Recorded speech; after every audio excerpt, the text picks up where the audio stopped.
नमस्कार, आप देख रहे हैं क्राइम 24 आवर्स और मैं हूं आपके साथ ज्योति कनौजिया। ये नजर डालते हैं दिन भर की बड़ी खबरों की ओर। कुछ माह बाद ही कर्नाटक में विधानसभा चुनाव होने हैं। सत्ताधारी भाजपा आगामी चुनाव में कोई कसर नहीं छोड़ना चाहती। यही वजह है कि पार्टी ने विधानसभा चुनाव में प्रचार और प्रबंधन के लिए कमेटियां का गठन कर दिया है। इन कमेटियों की कमान मुख्यमंत्री वासुदेव मुंबई को सौंपी गई है। भारतीय प्रधानमंत्री नरेंद्र मोदी और ऑस्ट्रेलियाई प्रधानमंत्री एंथनी अल्बानीज के बीच हैदराबाद हाउस में लंबी बातचीत हुई। इस दौरान दोनों देशों के राष्ट्राध्यक्षों ने कई मुद्दों पर आपसी सहमति जताई। बैठक के दौरान प्रधानमंत्री ने ऑस्ट्रेलिया में हिंदू मंदिरों पर हो रहे हमलों का मुद्दा भी उठाया। मीडिया को संबोधित करते हुए पीएम मोदी ने खुद इसकी जानकारी दी। उन्होंने कहा, ऑस्ट्रेलिया में मंदिरों के ऊपर लगातार हमलों की खबरें आ रही हैं। यकीनन इसने भारत में लोगों को चिंतित किया है। इसको लेकर मैंने प्रधानमंत्री अल्बानीज से चर्चा की है। राजद प्रमुख लालू प्रसाद यादव पर केंद्रीय जांच एजेंसियों का शिकंजा कसता जा रहा। सीबीआई के बाद अब प्रवर्तन निदेशालय ने लालू के परिवार वालों के लिए दिल्ली और बिहार स्थित ठिकानों पर छापेमारी की है। इनमें लालू की 3 बेटियों और राजद के नेताओं के परिसर शामिल है। बताया गया है कि जमीन के बदले नौकरी केस में ईडी ने यह कार्रवाई की है।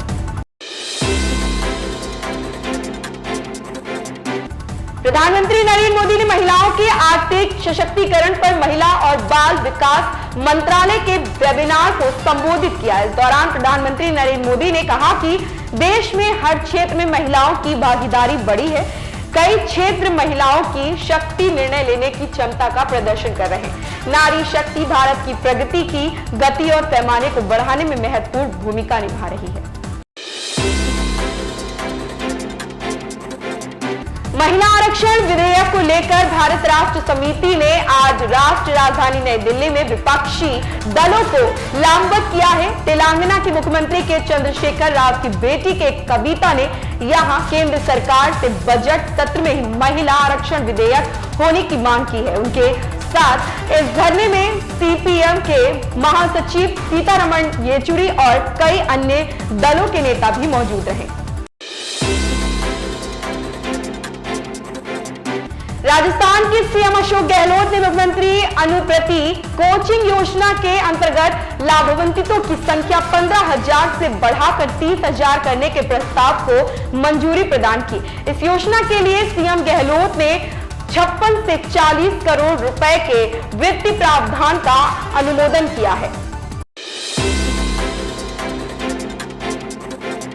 होली पर जिले में शराब पीने और पिलाने के शौकीन लोगों ने जी खोलकर पैसा खर्च किया है। 7 और 8 मार्च को जिले के लोगों ने देशी अंग्रेजी शराब के साथ ही बियर पर लगभग 3.5 करोड़ रुपए खर्च कर डाले। आबकारी विभाग के अनुसार पिछले वर्ष की तुलना में इस बार राजस्व में लगभग 50 लाख रुपए की बढ़ोतरी हुई है।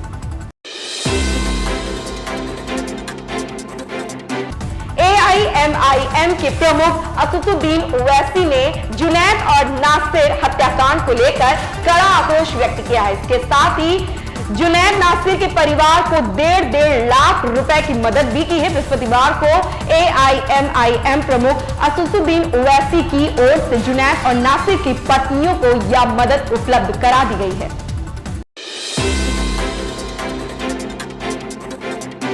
राजस्थान में इस बार मार्च के शुरुआती दिनों में तेज गर्मी की मौसम विभाग की चेतावनी गलत साबित हुई है। दरअसल फरवरी के आखिरी दिन मौसम केंद्र ने मार्च से मई का फोरकास्ट जारी किया था। इसमें मार्च के पहले सप्ताह में तापमान सामान्य से ऊपर रहने और तेज गर्मी पड़ने की आशंका जताई गई।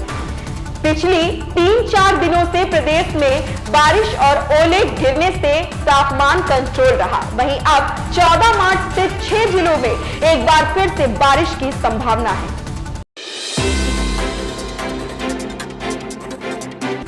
बॉलीवुड एक्ट्रेस दीपिका पादुकोण 95वें ऑस्कर अवार्ड में प्रोजेक्ट के रूप में शामिल होंगी। ये जानकारी खुद दीपिका ने सोशल मीडिया के जरिए फैंस के साथ शेयर की थी। अब ऑस्कर में हिस्सा लेने के लिए या मुंबई से अमेरिका के लिए रवाना हो गई हैं। हाल ही में उन्हें एयरपोर्ट पर स्पॉट किया गया, जिसका एक वीडियो सामने आया है। इस वीडियो में दीपिका क्लासी लुक में नजर आई। उन्होंने ओवरसाइज ब्लैक ब्लेजर के साथ ब्लैक टर्टल नेक टॉप पहना हुआ है। इस दौरान उन्होंने स्माइल करते हुए 7 पेपराइजी को पोज भी दिए। देश में कोरोना के बढ़ते मामले फिर डराने लगे हैं। 67 दिन बाद कोरोना के एक्टिव केस 3000 से ज्यादा हो गए हैं। कोविड मामले में अचानक वृद्धि के साथ साथ H3N2 वायरस के मामले में भी वृद्धि हुई है, जो चिंता बढ़ाने वाली है।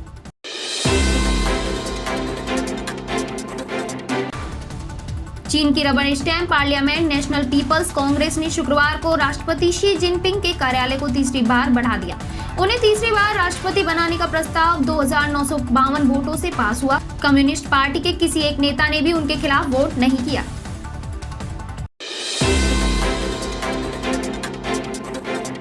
सीएम अशोक गहलोत के खिलाफ केंद्रीय मंत्री गजेंद्र सिंह शेखावत की ओर से मानहानि का दावा करने के बाद दोनों तरफ तल्खी और बढ़ गई है। गहलोत ने संजीवनी घोटाले को लेकर ट्वीट वार शुरू कर दिया है। सीएम ने शेखावत के खिलाफ संजीवनी पीड़ितों के आरोप के कई ट्वीट किए हैं। पीड़ितों के वीडियो ट्वीट करते हुए लिखा, संजीवनी घोटाले के बेईमानों के पूरे ताने बाने को पीड़ितों की आप बीती बता रही है। सरकार इस घोटाले में शामिल हर शख्स को जेल पहुंचाएगी।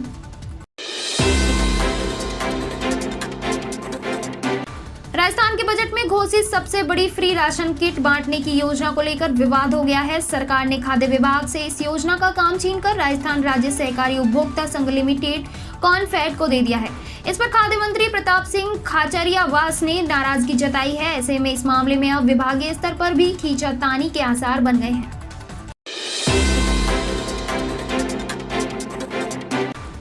आलिया की प्राइवेसी के मामले में रणवीर कपूर लीगल एक्शन लेने जा रहे हैं। बातचीत के दौरान एक्टर ने कहा है, ये निजता का उल्लंघन है।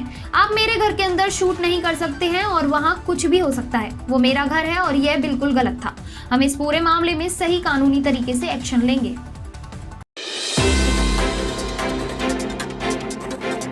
यूपी के उप मुख्यमंत्री केशव प्रसाद मौर्य ने कहा कि भाजपा सरकार पहले दिन से ही कह रही है कि पिछड़ों को आरक्षण दिए बिना निकाय चुनाव नहीं कराएंगे। भाजपा सरकार हमेशा ही निष्पक्ष और पारदर्शी चुनाव चाहती है। उन्होंने कहा कि निकाय चुनाव अन्य पिछड़ा वर्ग को आरक्षण के साथ संपन्न होंगे।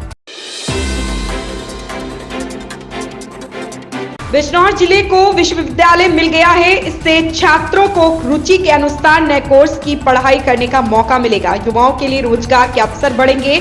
साथ ही उच्च शिक्षा की नवसृजित पाठ्यक्रमों की दिल्ली, मेरठ आदि शहरों जैसी स्तरीय पढ़ाई उपलब्ध होगी। विश्वविद्यालय खुलने से शिक्षाविद और छात्र नेता खुश हैं। बाहरी राज्यों की पंचायतों में शामिल होने पर भाकियू अध्यक्ष चौधरी नरेश टिकैत के परिवार को बम से उड़ाने की धमकी दी गई। उनके बेटे गौरव टिकैत के मोबाइल पर धमकी भरी कॉल की गई। भौरा कला थाने में मुकदमा दर्ज कराया गया। भाकियू प्रवक्ता चौधरी राकेश टिकैत ने गृह मंत्री अमित शाह को पत्र लिखकर सुरक्षा की मांग की है। औरंगाबाद का नाम बदलकर छत्रपति संभाजीनगर करने को लेकर ऑल इंडिया मजलिस ए इत्तेहादुल मुस्लिमीन पार्टी ने जनमत संग्रह की मांग कर डाली है। AIMIM के नेता इम्तियाज जलील ने कहा कि केवल लोग ही नाम परिवर्तन पर निर्णय ले सकते हैं और कोई दिल्ली या मुंबई में बैठा नेता नहीं। भारतीय जनता पार्टी के राष्ट्रीय अध्यक्ष JP नड्डा ने तमिलनाडु के कृष्णागिरी में भाजपा कार्यालय का शुभारंभ किया। इस दौरान उन्होंने सत्ताधारी DMK पर जमकर निशाना साधा। नड्डा ने कहा कि जब तमिलनाडु की सियासत के बारे में चर्चा होती है और DMK की बात होती है तो इसका सिर्फ एक मायने समझ में आता है। D का मतलब वंश, M के मतलब धन की ठगी होता है और K का अर्थ कट्टा पंचायत होता है। केंद्रीय गृह मंत्री अमित शाह ने शुक्रवार को अपने गृह राज्य गुजरात में विभिन्न विकास परियोजनाओं का उद्घाटन किया। उन्होंने वर्चुअल तरीके अहमदाबाद में 154 करोड़ रुपए की परियोजनाओं का वर्चुअल तरीके से उद्घाटन किया। शाह ने अहमदाबाद नगर निगम और अहमदाबाद शहरी विकास प्राधिकरण द्वारा संयुक्त रूप से आयोजित एक समारोह को भी संबोधित किया। कुछ महीने पहले अत्यधिक बारिश से जूझने वाले केरल में अब अभूतपूर्व और भीषण गर्म मौसमी स्थितियां महसूस की जा रही। तटीय राज्य में गर्मी का मौसम अभी शुरू ही हुआ है, लेकिन तिरुवनंतपुरम जिले के दक्षिणी छोर पर स्थित अलप्पुझा, कोट्टायम और कन्नूर जिले के कुछ क्षेत्रों में तापमान सूचकांक पर 45 से 54 डिग्री सेल्सियस महसूस किया गया। मुख्यमंत्री अशोक गहलोत ने 23-24 सितंबर 2023 को जयपुर में इंटरनेशनल राजस्थानी कॉन्क्लेव का आयोजन किए जाने के प्रस्ताव का अनुमोदन किया। उद्योग विभाग एवं राजस्थान फाउंडेशन के तत्वाधान में होने वाले इस बृहद आयोजन के लिए गहलोत ने 5 करोड़ रुपए के अतिरिक्त बजट प्रावधान के प्रस्ताव को भी मंजूरी दी है। मार्वल स्टूडियोज की फिल्मों के निर्देशन से दुनिया भर में नाम कमाने वाले रूसो ब्रदर्स इन दिनों बतौर निर्माता एक के बाद एक कमाल सीरीज और फिल्में बना रहे हैं। उनकी बहुचर्चित वेब सीरीज सिटाडेल की इन दिनों हर तरफ चर्चा है। देसी गर्ल प्रियंका चोपड़ा जोनस इस सीरीज में शीर्ष भूमिका निभा रही और सीरीज के ट्रेलर ने इन दिनों अपने जबरदस्त एक्शन और भव्य दृश्यावलियों के चलते सोशल मीडिया पर धमाल मचा रखा है। सीरीज की शूटिंग के दौरान प्रियंका चोपड़ा ने तमाम कठिन दृश्य खुद किए और ऐसे ही एक एक्शन दृश्य में उन्हें चोट भी लगी है। मनी लॉन्ड्रिंग मामले में तिहाड़ में कैद महाठग सुकेश चंद्रशेखर की आज दिल्ली की एक अदालत में पेशी हुई। इस दौरान जब पत्रकारों ने सुकेश से पूर्व डिप्टी सीएम मनीष सिसोदिया की गिरफ्तारी को लेकर सवाल किया तो उसने बड़ा बयान दिया। सुकेश चंद्रशेखर ने कहा कि सत्य की जीत हुई, अब अगली बारी अरविंद केजरीवाल की है। इन खबरों में बस इतना ही। मिलते हैं दूसरी खबरों में क्राइम 24 आवर्स के साथ।